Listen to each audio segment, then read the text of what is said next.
बहुत समय पहले की बात है। एक छोटे से गांव में मोहन नाम का युवक रहता था।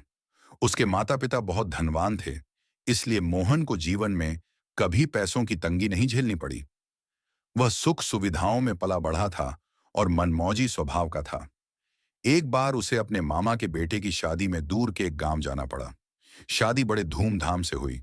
विवाह के बाद मोहन ने सोचा कि क्यों ना एक दो दिन वहीं रुककर आसपास घूम लिया जाए।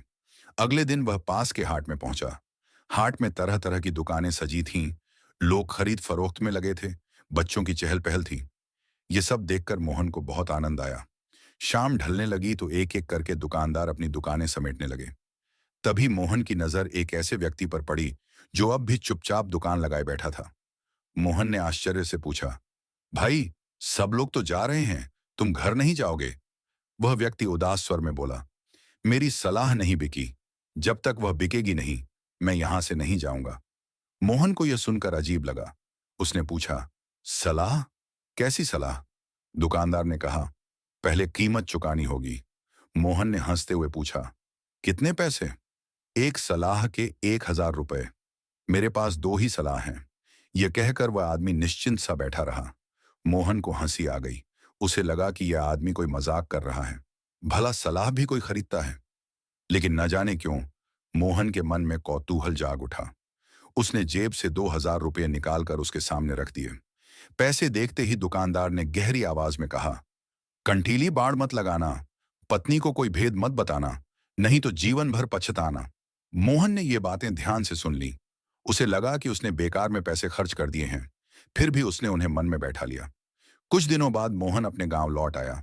घर के दरवाजे पर उसकी पत्नी राधा खड़ी थी और साथ में बगीचे का माली भी था।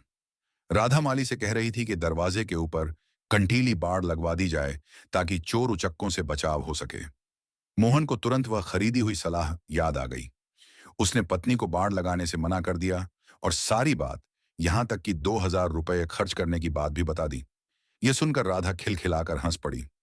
तुम भी ना कैसी कैसी बातों में फंस जाते हो। 2,000 रुपये यूं ही गंवा दिए, उससे तो मेरे लिए गहने बनवा सकते थे। मोहन चुपचाप अंदर चला गया। उसे अपनी ही मूर्खता पर गुस्सा आने लगा।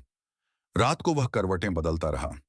तभी उसके मन में विचार आया, क्यों ना इन सलाहों की परीक्षा ली जाए।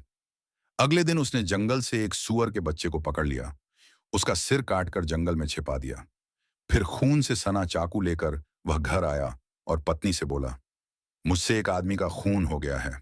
यह बात किसी से मत कहना, नहीं तो बड़ी मुसीबत आ जाएगी। राधा के लिए यह बात पेट में रखना आसान नहीं था।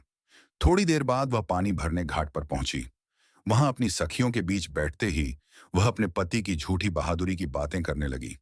एक सखी ने ताना मारा, अच्छा, ऐसा कौन सा बड़ा काम कर दिया तुम्हारे पति ने? बस फिर क्या था। राधा ने बात में रंग भरते हुए कह दिया कि उसके पति ने एक आदमी का खून कर दिया है और लाश जंगल में छिपा दी है। शाम होते होते यह बात पूरे गांव में फैल गई। जब मोहन खेत से लौट रहा था तो लोग उसे देखते ही डर के मारे भागने लगे। कोई कहता, बचाओ, हत्यारा आ रहा है। मोहन को कुछ समझ नहीं आया। अगले ही दिन राजा का बुलावा आ गया। घबराहट में वह जल्दी जल्दी घर से निकला। दरवाजे पर लगी खंटीली बाड़ में उसकी पगड़ी अटक कर गिर गई, लेकिन वह बिना पगड़ी उठाए ही चल पड़ा। राजा के दरबार में नंगे सिर जाना अपराध माना जाता था। राजा ने उसे देखा तो बहुत क्रोधित हुआ। तभी मोहन को पहली सलाह याद आई, कंटीली बाड़ मत लगाना। राजा ने कठोर स्वर में पूछा, क्या तुमने एक आदमी का खून किया है? मोहन हकलाते हुए बोला, नहीं महाराज, मैंने नहीं किया। राजा ने कहा, तुम्हारी पत्नी खुद इस बात की गवाह है। तभी मोहन के कानों में दूसरी सलाह गूंज उठी, पत्नी को कोई भेद मत बताना, नहीं तो पछताना। वह हल्के से मुस्कुराया और सारी सच्चाई राजा को बता दी। राजा की अनुमति से वह जंगल गया और सूअर का कटा हुआ सिर ले आया। पूरी बात सुनकर राजा जोर जोर से हंसने लगा। दरबार के लोग भी हंसी नहीं रोक पाए। राजा ने मोहन की बुद्धि की प्रशंसा की, उसे इनाम दिया और सम्मानपूर्वक विदा किया। राधा को इस सच्चाई का पता कभी नहीं चला, लेकिन मोहन ने मन ही मन ठान लिया कि उन सलाहों को वह जीवन भर याद रखेगा और उन पर अमल करेगा।